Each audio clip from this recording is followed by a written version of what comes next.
Join us in this tutorial as we create a bar chart displaying the population of the top 5 US states. We'll revisit the same link we utilized in previous tutorials. This link houses all the US Census tables relevant to this tutorial.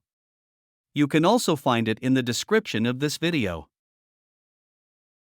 The table B01001_001E provides the total population data for each state, which is the sole dataset we will utilize in this tutorial. We need to define two essential variables for our project. First up, we'll define DC_statehood, a flag that determines whether Washington, D.C. should be treated as a separate state for the U.S. library. Next, we'll set up the Census_API_key variable, setting it to the value of our key for the U.S. Census API. Now, let's write the code. First, we need to import all relevant libraries, including the random library, to randomize colors in the chart.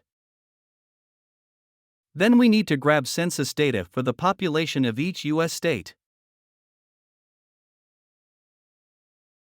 We're then going to put the data in a pandas data frame and organize it by population. We will then select the 5 most populous U.S. states from the data frame and select random colors for their respective bars in the final chart. Finally, we'll use matplotlib to generate our bar chart. Don't worry about writing all this code down now. It will be included in the description of this video. We will now run the code and view our bar chart. Here are the 5 most populous states in the US organized in a bar chart. This concludes our tutorial. Remember to like and subscribe. See you next time.